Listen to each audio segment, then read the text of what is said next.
Bienvenue, Eden Levin. Merci, bonjour.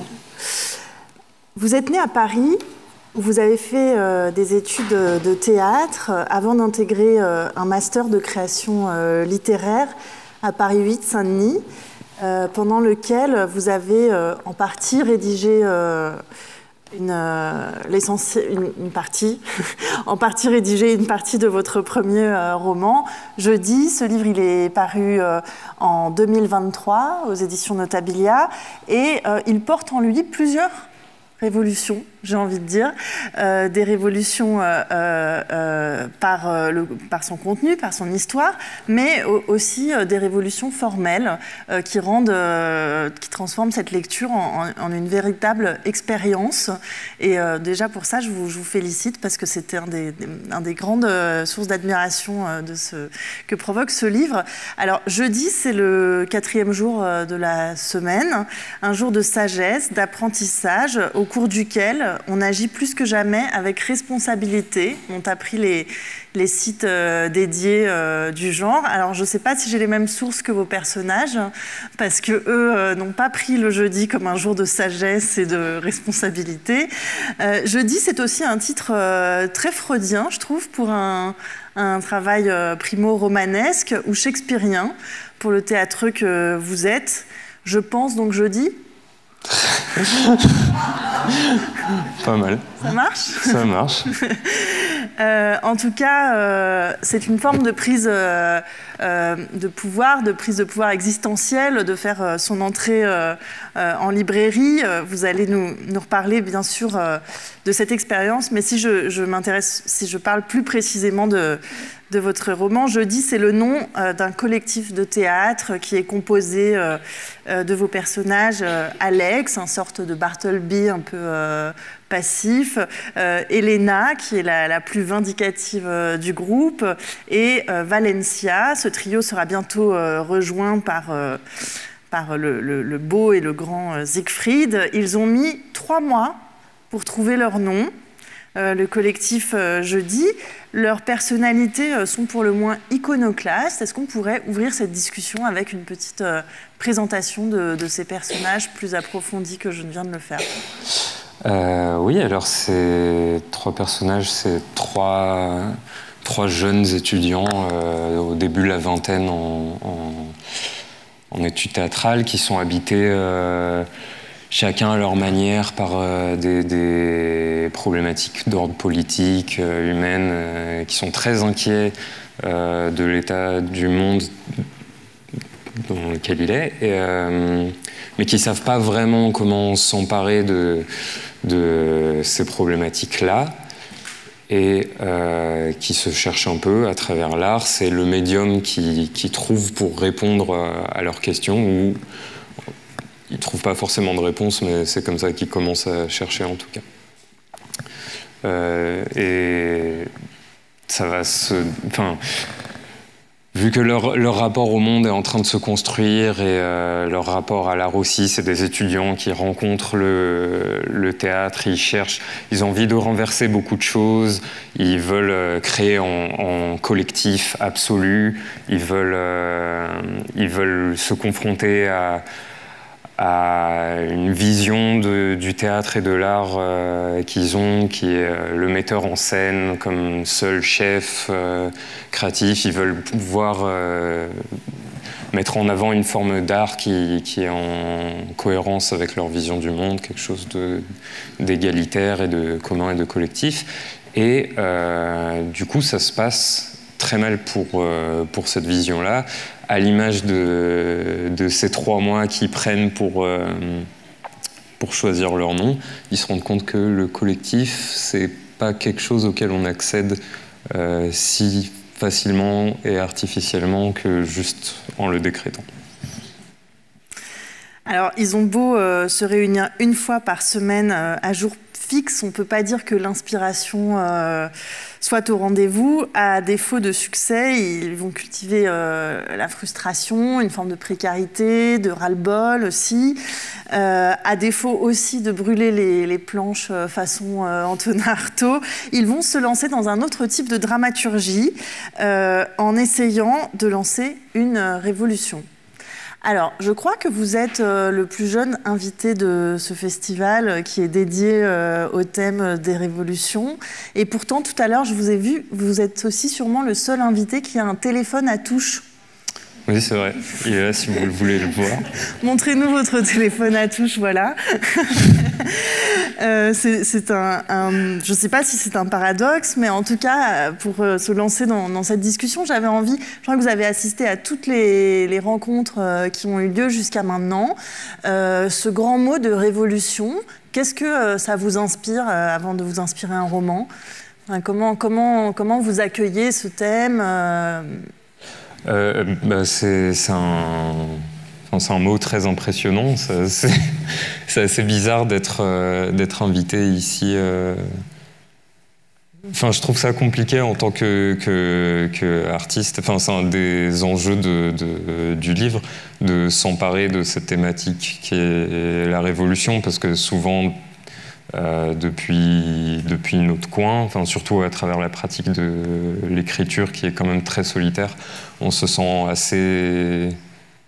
Enfin, moi, en tout cas, dans mon contexte, en tant que Français, homme blanc, machin, dans certains milieux, c'est un petit peu difficile de s'approprier cette thématique-là et de se sentir légitime à l'aborder. C'était génial d'assister à toutes ces conférences ici et de voir comment différentes personnes s'approprient ce thème-là. Moi, un de mes enjeux par rapport à la révolution, c'est... Enfin, vous l'avez dit, j'ai fait des études de théâtre. J'étais à un moment de ma vie assez ancré dans le milieu théâtral. Et ces questionnements de révolution, enfin de comment traiter artistiquement la révolution, ça s'est un peu imposé à moi parce que c'est un thème qui est souvent abordé, c'est souvent pris en charge.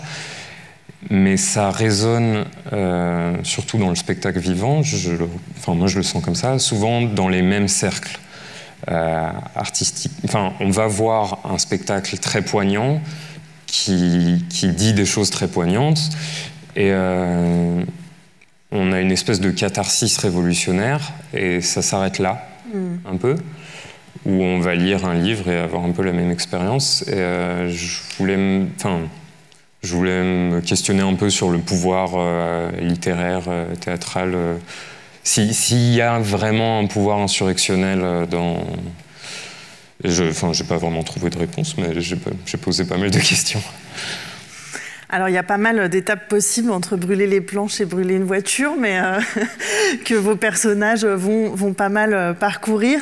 Leur programme révolutionnaire, c'est quoi? C'est quoi leur ambition? Renverser le système, et après? Bah ouais, voilà, c'est toute la question, finalement. Et en fait, c'était intéressant pour moi. Enfin, à la rencontre précédente, il y a beaucoup été question de violence, et, de la place de la violence dans l'insurrection. Et je vais dire ça très conceptuellement, et ça s'est pas fait conceptuellement quand j'ai écrit le livre, mais leur programme, c'est... Enfin, la manière dont ces étudiants posent leur programme politique, au début, c'est on va conquérir le monde. Ce qui veut rien dire. Et il y a un des personnages, donc Elena, la plus vindicative, qui va écrire une sorte de tentative de manifeste politique révolutionnaire. Et elle va avoir beaucoup de revendications de l'ordre de la destruction, de faire table rase pour trouver un nouveau commencement, mais elle ne va pas être proactive en termes de nouveau monde, de qu'est-ce qu'il y a derrière. Et en fait, je sentais... Ça m'est un peu venu en me renseignant sur l'histoire de la bande à Bader, enfin de Baader-Meinhof, de cette histoire de groupe d'étudiants qui étaient des étudiants en cinéma pour la plupart, qui avaient commencé avec des œuvres politiques en faisant des espèces de films d'art propagande un peu, et leur bascule vers les armes.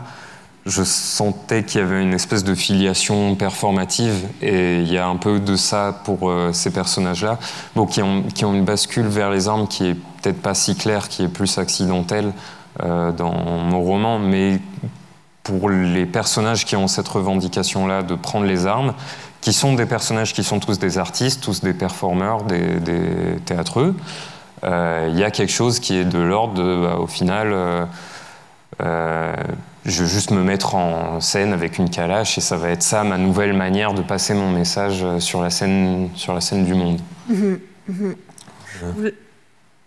Pardon. Non. Vous l'avez dit, le théâtre est un des arts vivants qui se pose très souvent la question de l'action politique, enfin du pouvoir politique de son art. Peut-être de votre...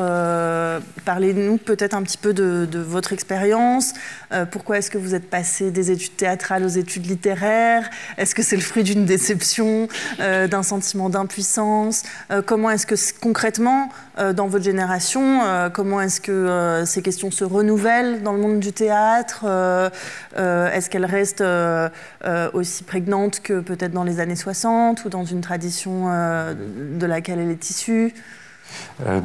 Dans mon expérience, je sens pas forcément qu'il y a un renouvellement, enfin que c'est un peu cyclique, c'est toujours des envies de revenir de trouver le collectif. Et c'est vrai que j'ai l'impression que la forme théâtrale, c'est un peu la forme qui se prête le mieux à ces pratiques-là. On peut imaginer en cinéma ou quoi aussi, mais c'est vraiment le temps présent du théâtre, c'est particulièrement propice à la création collective, à la création en plateau. Il y a beaucoup de formes théâtrales qui sont du théâtre forum, qui impliquent le public de manière plus ou moins démocratique, d'ailleurs souvent pas du tout.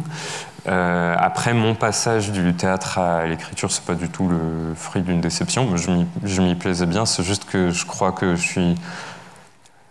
j'ai toujours écrit et je crois que j'ai toujours préféré écrire tout seul et pas me mêler, pas me mêler tellement au groupe. Et j'ai rencontré le théâtre en tant que forme qui permet, en tout cas textuelle, d'aborder l'action d'une autre manière que le roman. Et c'était surtout intéressant pour moi de ce point de vue-là. C'est quelque chose qui se perd beaucoup en théâtre. On a un peu perdu le rapport au texte. Ce qui est aussi bien, parce qu'il y a tout ce rapport de mort de l'auteur et du coup création collective ou quoi. Mais on oublie un peu la force de la forme du texte de théâtre par rapport à la forme de la prose romanesque. Mais du coup, on ne retrouve pas non plus cette... des deux côtés. Du côté du théâtre, on ne s'intéresse pas forcément au texte en tant que tel, et du côté du roman, des gens qui écrivent et qui s'intéressent à l'écriture, on oublie un peu l'existence de la forme dramatique. Et je trouve qu'elle est particulièrement puissante, et vous l'avez dit, j'ai plusieurs formes dans ce roman. C'est aussi parce que je pense que différentes formes racontent... c'est des outils narratifs très puissants, ça raconte différents trucs. En dehors du théâtre et du roman, de la nouvelle, j'ai pas mal... je dessine beaucoup aussi. J'ai beaucoup de gens autour de moi qui ont différentes pratiques artistiques, qui sont autant d'outils narratifs. J'ai beaucoup de gens autour de moi, ça pour le coup c'est générationnel, qui jouent aux jeux vidéo, qui sont des médiums narratifs aussi. Je pense les plus forts qui soient, parce qu'ils permettent à la personne qui s'engage dans l'histoire de s'y engager directement. Et pour moi, c'est très important. Je dis pas qu'il faut à tout prix, en tant que romancier, faire quelque chose d'expérimental pour raconter une histoire, mais c'est intéressant de prendre en considération les outils qu'on a à disposition quand il y a le cinéma, quand il y a les jeux vidéo, la BD ou quoi, qui sont des outils qui permettent de raconter différentes choses. Et du coup, le théâtre a encore cette force-là pour moi, où je peux utiliser la prose à la première personne pour raconter quelque chose de manière plus introspective. Et le théâtre, le texte dramatique, ce sera plus de l'ordre de l'action. Oui, je vous demande pourquoi vous avez quitté vos études de théâtre, mais en vérité, il y a beaucoup de théâtralité dans ce livre. Il y a même tout simplement une, voire deux, selon comment on les intègre, pièces de théâtre, dont une qui est assez centrale. On reviendra évidemment sur ce morceau d'anthologie.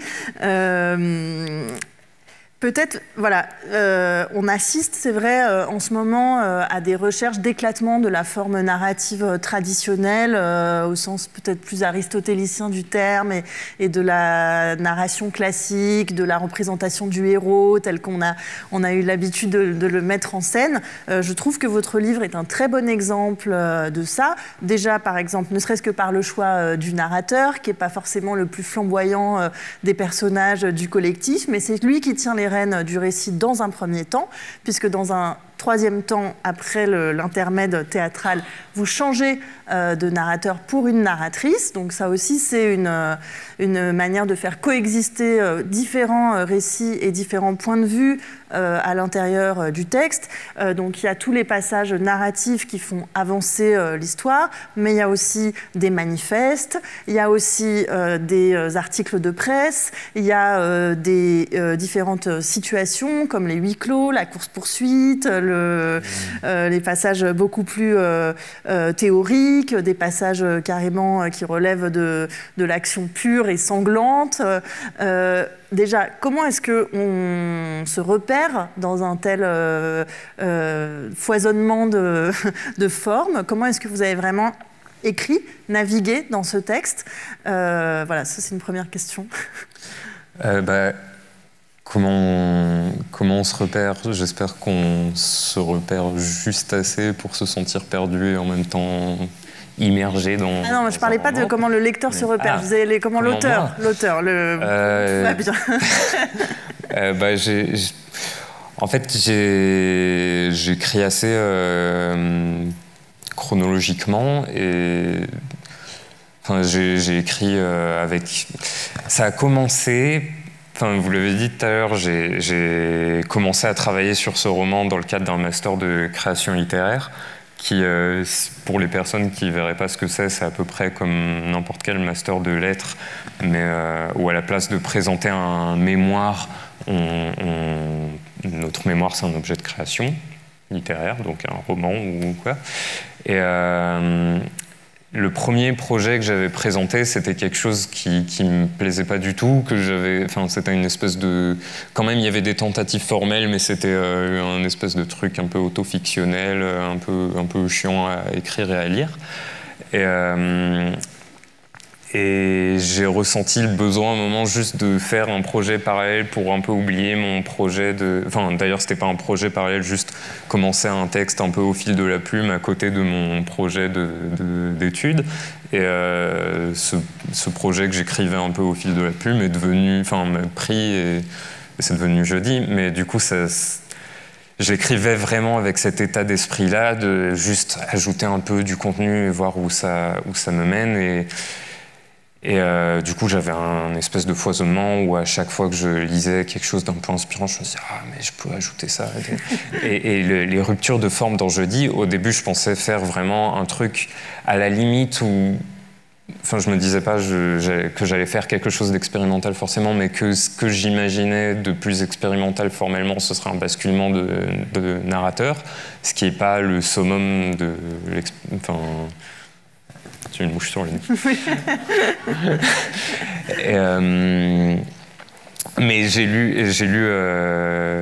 le roman de Hunter S. Thompson, Fear and Loathing in Las Vegas, où il a pas mal de basculements de forme, mais surtout des espèces de coupures pub qui permettent d'envisager un peu la narration depuis un autre point de vue. En plus, ça met en perspective son personnage qui est un espèce de journaliste complètement taré. Et je me suis dit, j'ai ces personnages qui sont en train de partir en vrille totale. Ça pourrait être intéressant de mettre en perspective le point de vue présenter ce qui se passe de l'extérieur, le macrocosme du microcosme du récit. Et du coup, j'ai eu un espèce de foisonnement de textes comme ça. Et quand j'ai rencontré mon éditrice, elle me disait qu'elle n'y croyait pas du tout et que c'était pas assez absurde pour elle. Et du coup, on a beaucoup travaillé ensemble et on a rendu ça plus foisonnant encore. D'accord. Voilà. Elle vous a poussé vers l'absurde. Elle m'a poussé vers l'absurde et je pense qu'elle avait raison parce que ça permet vraiment Enfin, c'est ce moment-là. Au début, il n'y avait pas cette pièce de théâtre qui arrive au milieu du récit. Il y avait une pièce de théâtre un peu à la fin, enfin un basculement d'une forme vers l'autre. Mais on ne sentait pas assez cette espèce d'histoire de microcosme et de macrocosme, où c'était vraiment... Enfin, j'ai une citation en exergue que je ne connais pas par cœur, Merci. C'est du roman Diadorim, qui est un roman brésilien des années 60, où c'est l'histoire d'un espèce de... comme un équivalent de cow-boy hors-la-loi brésilien au tournant du 19e, 20e, qui se confie à quelqu'un qu'on comprend être un doctorant, on ne sait pas en quoi, et il lui raconte l'histoire de sa vie, mais d'une manière complètement chaotique, où il n'arrête pas d'ouvrir des parenthèses dans les parenthèses, et puis à un moment, il a cette phrase qui est racontée à la suite, en enfilade, « Ce n'est vraiment que pour les choses de peu d'importance ». Et moi, je sentais vraiment, enfin, c'est vraiment quelque chose qui a guidé mon écriture au bout d'un moment, quand je me rendais compte que j'étais en train d'essayer de faire résonner l'intérieur du récit, enfin, l'intériorité des personnages avec le monde qui les entoure. C'était ça, c'était perdre la narration. Alors, on parle un petit peu de l'absurde là, mais c'est évidemment pas du tout... Enfin, je voudrais pas induire en erreur vos futurs lecteurs et lectrices, parce qu'il y a aussi quelque chose d'extrêmement ancré dans votre livre, avec des réflexions politiques, sociales, culturelles, sur le théâtre, sur l'action, qui sont impressionnantes, je dirais, aussi de maturité, qui sont le reflet de ce qui nous traverse aujourd'hui. On a ouvert le festival en parlant d'éco-anxiété, c'est aussi présent dans votre livre. C'est un passage qui est assez saisissant, où Alex est devant, je crois que c'est Alex, ou Elena. C'est un passage manifeste, enfin avec la machine à laver. Non, avec la machine à laver, oui. C'est plutôt Elena. C'est plutôt Elena, pardon. Est-ce que vous pouvez par exemple nous parler de ce passage? Donc elle lance une machine à laver, et ça lance en elle toute une série de réflexions. Voilà, j'avais envie que vous nous parliez un petit peu de ce passage qui est très marquant. Oui, alors c'est un passage que j'avais envie de... Je ne saurais pas l'expliciter plus que ça. Enfin, c'est vraiment ça. Elle essaye de penser à toutes les conséquences, tout ce qu'implique le lavage de son linge en termes écologiques et sociaux. Et ça la fait remonter progressivement à ce qu'elle perçoit comme étant l'origine écrite du pouvoir autoritaire, et elle remonte lentement les siècles puis les millénaires jusqu'au Code d'Hammurabi, qui est un des premiers textes de loi qui ont été retrouvés, où il y a un des paragraphes de ce texte de loi qui dit quelque chose dans les lignes de un esclave qui fuit sera puni sera puni en lui coupant les bras ou les mains, ou je ne sais plus quelle atrocité. Et c'est vraiment un passage dans lequel je voulais essayer de véhiculer ce truc de se sentir vraiment coincé. Ce sentiment d'impuissance où chaque élément de notre quotidien nous ramène à une espèce d'emprise systémique capitaliste et tout ça. Et ce qui peut amener à ce sentiment de vouloir faire table rase. Et, je me suis référé pas mal. Au début, il n'y avait pas les passages manifeste. Et dans ma première version du roman, c'est aussi quelque chose que mon éditrice m'a suggéré d'ajouter, que je ne me sentais pas capable d'ajouter. Et je me suis beaucoup référé à un terroriste états-unien qui a une histoire assez célèbre que vous avez peut-être entendu parler. C'est Ted Kaczynski, qui avait comme pseudonyme Unabomber, qui a rédigé un espèce de manifeste anti-technologique, un peu antisocial aussi sur les bords. Il n'est pas facile à caser sur un échiquier politique, ce serait un peu un espèce de survivaliste touchant à l'extrême droite aujourd'hui, je pense. Où il a réussi à faire publier ce manifeste au terme d'une campagne d'attentats, où il envoyait sa conception du monde, c'est que n'importe quel objet qui provient de l'industrie de la technologie mène à une emprise sur notre quotidien, mène éventuellement, enfin, si on permet la création d'un grille-pain ou d'une machine à laver ou quoi que ce soit, ça va nous amener à la manipulation génétique et à des puces dans le cerveau, et que du coup il faut tout réduire en cendres. Et du coup, il a commencé à envoyer des colis piégés à des magasins d'informatique et à des mathématiciens et n'importe quelle personne qu'il percevait comme étant liée de près ou de loin à ce qu'il appelle le complexe industrio-technologique. Et c'est une lecture qui est assez perturbante quand même, parce que en sortant de ça, on se sent vraiment piégé, et ça a des résonances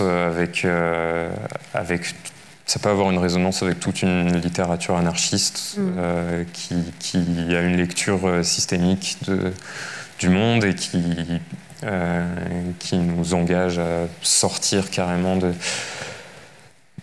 de tout. Et voilà, c'était un texte qui exprimait ce qui pouvait mener à ce genre de réflexion. Je reviens un petit peu à l'intrigue du livre. Le collectif Jeudi, dans son initiative révolutionnaire, va rencontrer un obstacle. C'est un collectif concurrent, les ravitailleurs.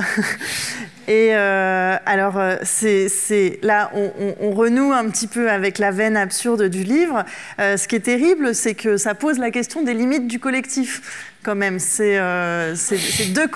n'y a pas la place pour deux collectifs, c'est ce que vous dites sur la 4e de coupe. Alors c'est quand même dommage, parce que c'est un petit peu contre le principe du collectif et de l'idée. Et donc on sent à travers cette confrontation que vous questionnez aussi un petit peu les limites de la mobilisation, comme on peut la voir s'incarner dans différentes situations en ce moment, dans les récentes années. Qu'est-ce qui les empêche de travailler ensemble ? C'est moi. C'est parce que... J'avais dit que c'était un pouvoir, hein, les lectures. Oui, c'est très autoritaire, très autocratique. Non, c'est cette histoire de collectifs qui se mettent un peu sur la gueule les uns sur les autres. C'est arrivé surtout parce que... comme je disais, j'écrivais pas ce roman avec une thèse en tête. C'était beaucoup de l'expression, de la sensation. Et puis à un moment, ça m'a fait marrer l'idée qu'il y ait deux espèces de collectifs qui se tapent dessus au milieu de nulle part. Et après, oui, ça a pris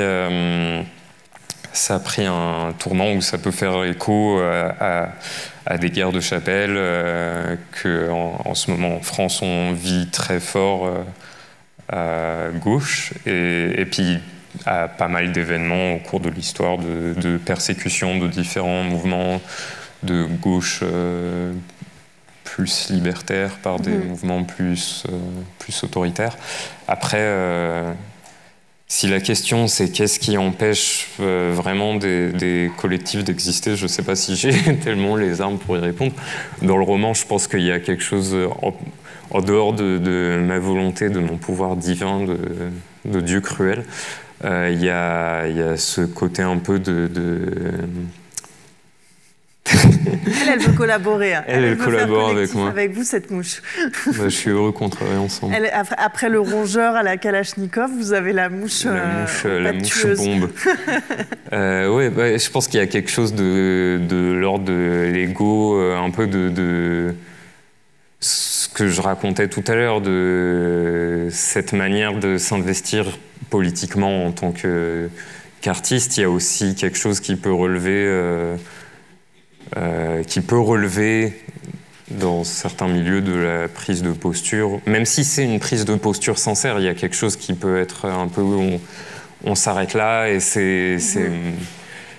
ma manière d'incarner la chose et sa manière sera moins juste. Bref. Mais c'était pas mon propos initial, c'était plus que je trouvais ça drôle. Oui, c'est drôle, je vous confirme, puisque la confrontation va être sanglante, va y avoir des kidnappings, je ne dévoile pas tout ce qui va se passer, mais je voudrais maintenant qu'on parle un petit peu de la Yeezy Slide. Alors, je ne sais pas qui dans cette salle est familier de la Yeezy Slide. Pourtant, beaucoup de personnes sur cette planète connaissent l'existence de la Yeezy Slide.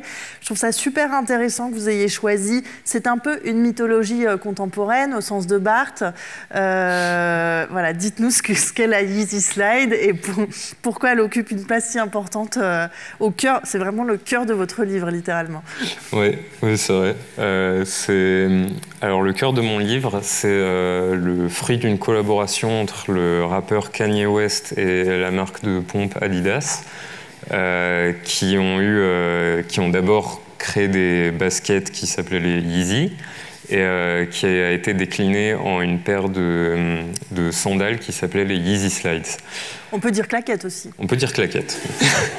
Ça ressemble plus à des claquettes qu'à des sandales. C'est plus des claquettes, et puis c'est même plus approprié à leur utilisation oui.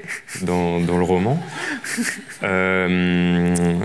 Et voilà, et j'ai voulu m'emparer d'un... Quand mon éditrice m'avait suggéré d'augmenter l'absurdité, j'avais pensé, je ne sais pas si quelqu'un, enfin j'imagine qu'il y en a dans cette salle qui sont familiers avec la série de dessins animés South Park, qui est une série assez grotesque que j'affectionne pas forcément particulièrement, mais je me souviens d'avoir vu une interview de leur scénariste qui parlait du fait que pour faire passer certains des trucs immondes qu'ils arrivent à faire passer à la télé au filtre des producteurs, ils mettaient des scènes de plus en plus énormes, des trucs vraiment immondes, comme ça les trucs qu'ils avaient vraiment envie de faire passer, qui étaient un peu moins graves, passaient le filtre à côté de ce qui avait l'air si horrible. Et je me suis dit que je vais mettre en plein milieu du roman, une scène de théâtre qui parle d'une émeute dans un centre commercial qui est déclenchée à cause de paires de claquettes, et que ça n'aura rien à voir avec rien. Et comme ça, les autres trucs un peu absurdes mon éditrice me dira non, et les autres trucs absurdes passeront. Et au final, c'est passé aussi. Et c'est un passage qui s'inspire d'un incident qui a vraiment eu lieu dans un centre commercial à Tel Aviv, où c'est des sandales, des claquettes dont peut-être vous mesurez pas la popularité. Il y a vraiment des gens qui vont faire la queue. C'est comme pour toute la fétichisation de tous les produits de consommation. C'est des éditions limitées, donc il y a un principe de rareté quand même qui est cultivé. Voilà, c'est ça. C'est fétichisé, et il y a des gens qui sont venus faire la queue pour avoir des Yeezy Slides dans le centre commercial de Ramat Aviv en 2022, et il n'y avait pas assez de paires, et ils ont commencé à se taper dessus, et c'est devenu sanglant. Et j'ai voulu pousser ça au maximum avec une scène qui commence un peu en théâtre de l'absurde beckettien, avec deux personnages qui font la queue, et puis ça tourne plus à Edward Bond, où ça devient une scène apocalyptique avec le centre commercial qui tombe en ruine, tout le monde qui s'entretue, et la masse de la foule qui devient une boule de chair humaine qui décide de s'émanciper du centre commercial en roulant vers le mur pour le briser. Et voilà. Et je suis très content que ce soit passé. Nous, on est très contents parce que c'est vraiment une... et finalement, je comprends votre éditrice, elle est vraiment fine, parce que en fait, ça dit quelque chose de très fort, c'est que finalement, l'émeute a lieu, mais elle tourne autour d'un objet de consommation en plastique qui coûte déraisonnablement cher par rapport à sa valeur. Et donc, il y a quelque chose quand même d'un petit peu amer là-dedans. Quand on lit ça, on se dit, finalement, la mobilisation, la force de mobilisation, elle existe, mais elle ne s'applique pas au bon endroit. Et c'est à la fois extrêmement... et on l'a vu, ces phénomènes, on les a vus pour des téléphones portables, pour des consoles de jeux vidéo, c'est pas un événement isolé, enfin, il y a eu d'autres événements de ce genre. Et pourtant, ça dit beaucoup de l'époque dans laquelle on vit. Vous avez raison, c'est très beckettien, le début, avec ces deux personnages qui attendent, mais qui ne savent pas très bien eux-mêmes ce qu'ils attendent, puisqu'ils sont mal renseignés sur la procédure. Moi, au début, en le lisant, j'ai pensé que c'était la pièce de théâtre qu'avait écrit le collectif Jeudi. Il y a 2 mouches maintenant. Je pense que vous êtes en train de lever une armée. Ouais, je ne sais pas ce que j'ai mangé tout à l'heure. Mais... Et non, je pense que c'est votre petite armée qui se prépare.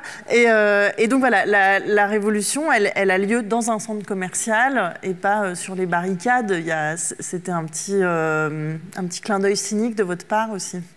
Je ne l'ai pas forcément pensé comme ça parce que je pense que c'est un... Enfin, c'est toujours un peu délicat d'envisager l'enjeu politique de l'émeute spontanée où il y a une littérature là-dessus, il y a plein de gens qui ont essayé de s'en emparer de manière plus ou moins réussie. Est-ce qu'il faut la guider? Est-ce qu'en fait cette spontanéité, c'est ça la vraie expression de l'insurrection ou quoi? Et je voulais pas forcément dire que la révolution est là dans cette émeute, dans un centre commercial, mais c'est vrai que ça fait un miroir un peu ironique à ces personnages qui essayent délibérément de provoquer une insurrection à travers une propagande du fait ou à travers l'écriture d'un manifeste et qui n'y arrivent pas, alors qu'ils donnent de la théorie, ils donnent des raisons, ils donnent et au final, oui, c'est vrai que ça arrive par pure réaction à un espèce de bug, de dysfonctionnement de cet appel à la consommation. Et oui, il y avait aussi ça dans le questionnement des objets artistiques en tant qu'objets politiques, à quel point on peut considérer que c'est un acte militant, c'est un acte qui est engagé et qui... Enfin, surtout, ça dépend du contexte dans lequel on publie un livre, mais je pense que pour certaines personnes, ça engage politiquement très fortement, mais c'est dur de dire à quel point c'est un acte militant dans la mesure où on ne peut pas forcément prévoir l'impact que ça aura, et aussi c'est pas forcément pour ça qu'on écrit. Il y a des gens qui écrivent pour ça, d'autres qui écrivent plus pour s'exprimer. Aussi, c'est pas souvent proactif, c'est souvent réactif. On écrit des dystopies ou pas forcément des dystopies, mais des descriptions d'un monde qui propose pas quelque chose de nouveau. C'est pas forcément toujours militant. Et du coup, j'avais envie un peu de montrer quelque chose de cet ordre-là, où les événements un peu insurrectionnels qui finissent par prendre place en dehors de cette émeute dans un centre commercial, ça aura un lien avec le manifeste qu'écrivent les personnages, mais ça n'arrive pas du tout de la manière dont ils l'ont prévu, et ça arrive de manière perpendiculaire à leurs intentions. Enfin, ça arrive dans un contexte très particulier parce que le livre se trouve au bon endroit, au bon moment pour provoquer quelque chose. Mais oui.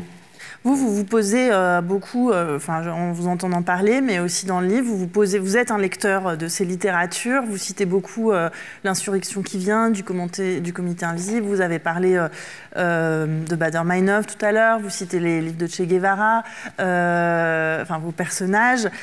Vous vous posez à la fois sur le fond et sur la forme ces questions du pouvoir de changement, de mobilisation de la littérature. Et je vous propose, si vous êtes d'accord, qu'on entende un petit extrait concret qui adresse très directement ces questions-là.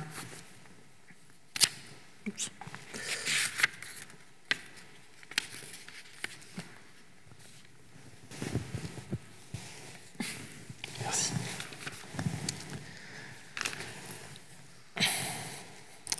J'ai lu quelqu'une demander si l'insurrection pouvait avoir lieu dans les livres. Alors j'écris ces mots pour la chercher.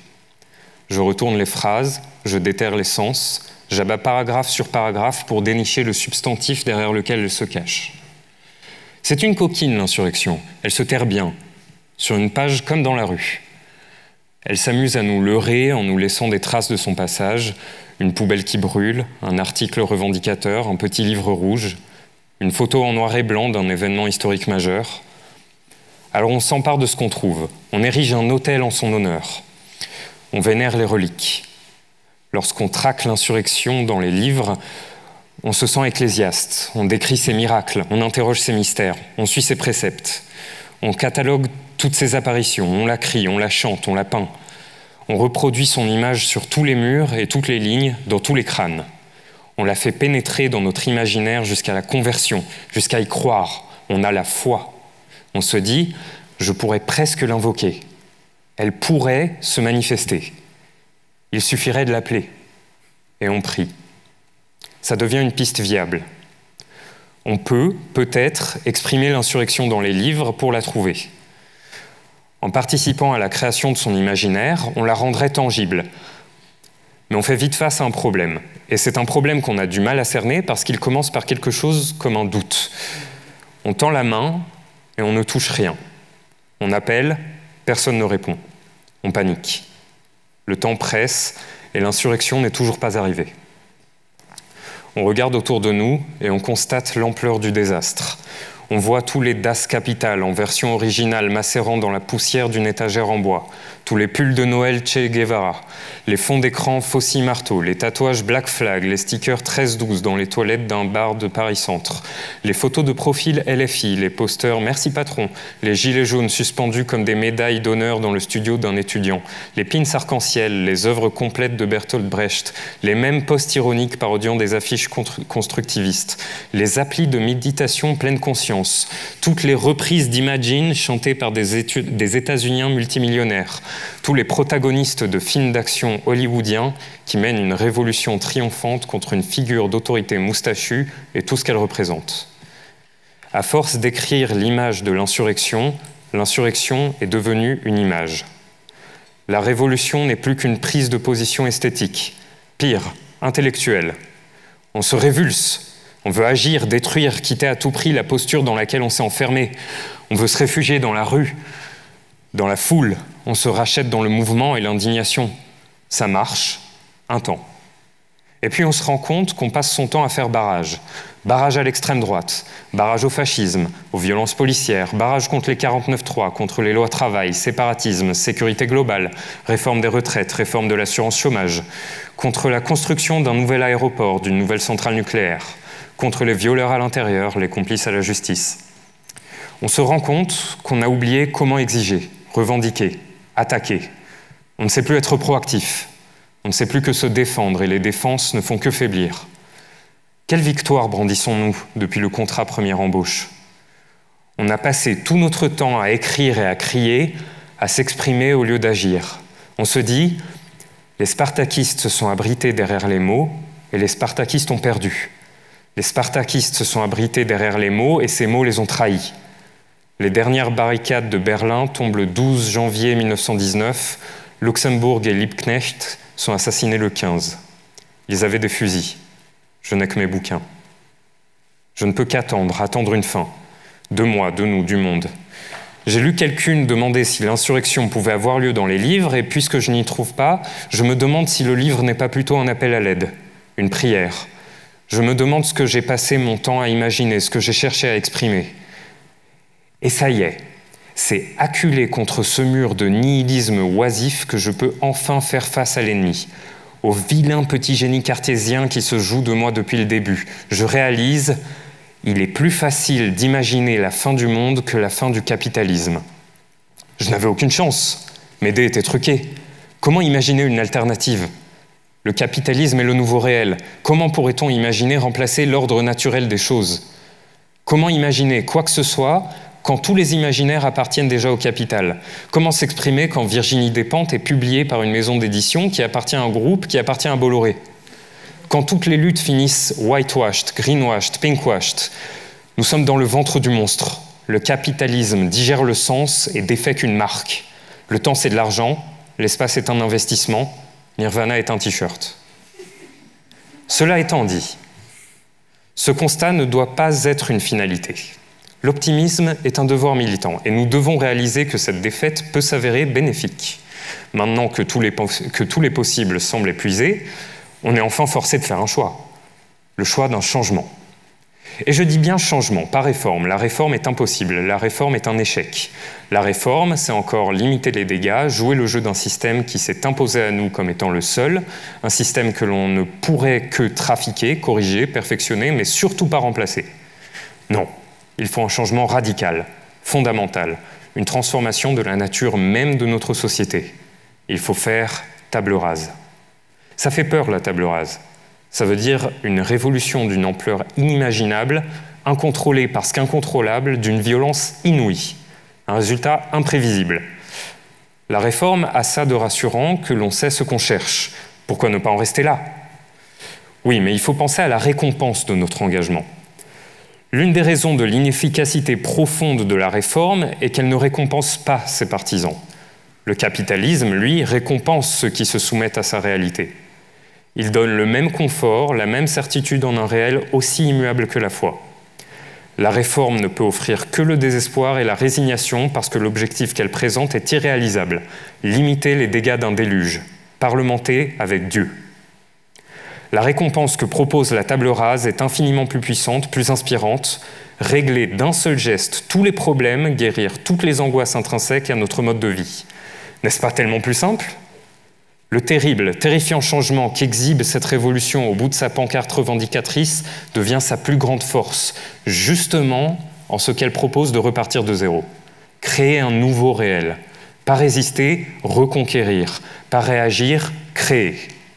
Et à ceux qui me répéteront que notre système est le nôtre parce qu'il est logique, qu'il est le seul viable, que toute alternative au capitalisme est impossible parce qu'elle se solderait par un échec, l'anomie, la violence, la fin des temps, j'aimerais dire: l'échec est déjà là. Il se cache à peine.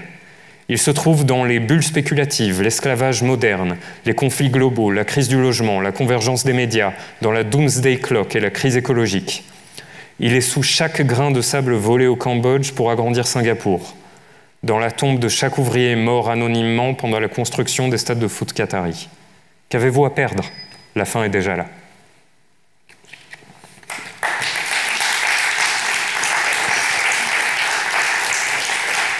Merci.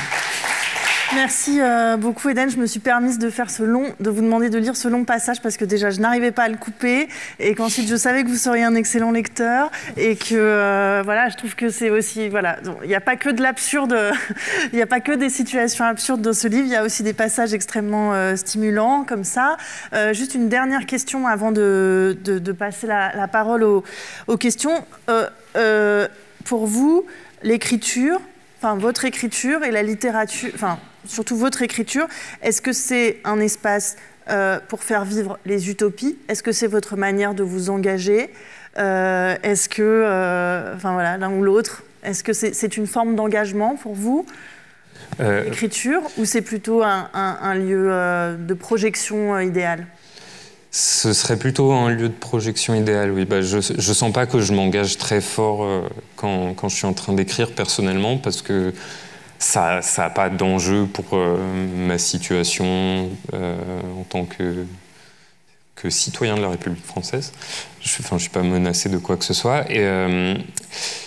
Et je sens pas que ça changera. Enfin, j'ai pas l'impression que mon texte a le pouvoir de changer grand-chose. En plus, parce qu'il s'inscrit dans. Enfin, c'est un livre qui s'inscrit dans une logique de marché. Et pendant que je suis en train d'écrire, qui a un temps très très long, je suis pas en train de faire autre chose. Donc, je sens pas que c'est un endroit d'engagement. Maintenant, je sens quand même que ça a une force politique parce que c'est un endroit d'expression très fort. Et vous avez fait référence à l'utopie.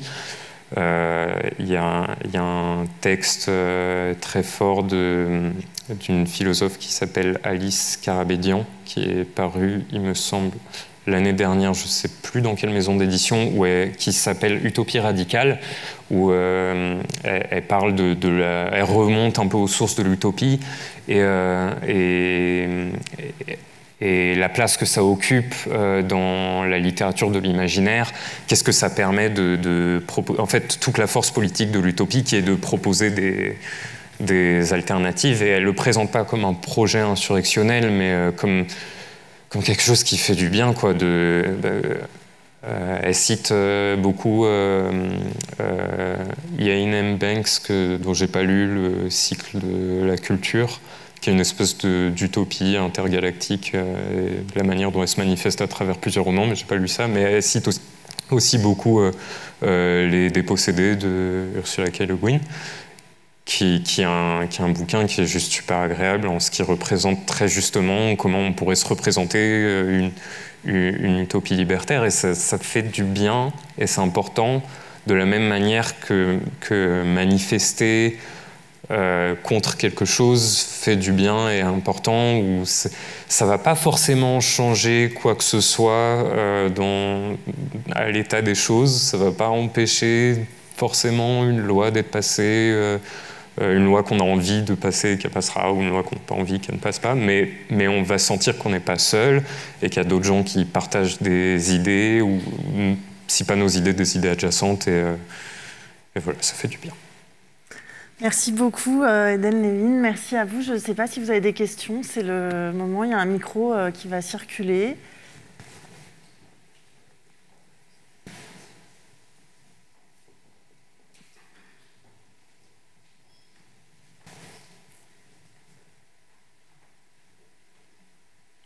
Une question ici.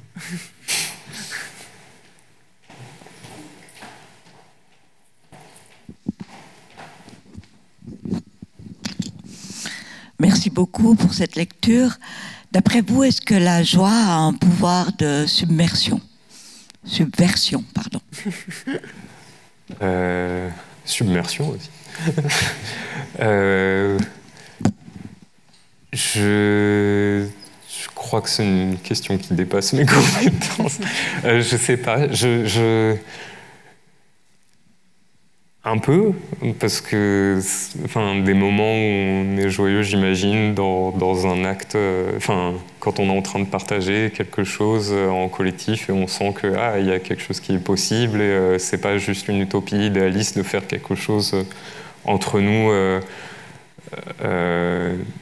C'est pas voué au désastre, et on a des moments de joie militante et de joie collective.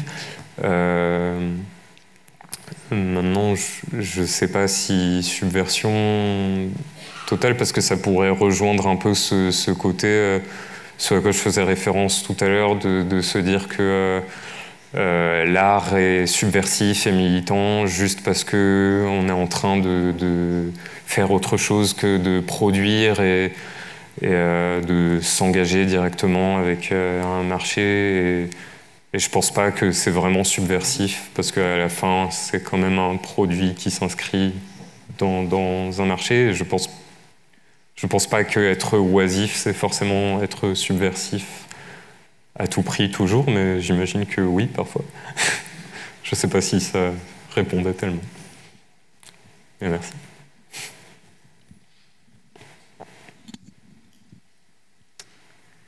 Alors, je rappelle que le livre est disponible, que vous allez vous asseoir à table là-haut pour le signer, que l'après-midi continue. Et puis, je vous remercie beaucoup d'être venu nous parler de ce livre. Je sais que vous entrez en écriture d'un second projet. Peut-être vous l'avez déjà commencé. On vous attend avec impatience. Eden Levin, bonne suite à vous. Merci beaucoup et merci à vous.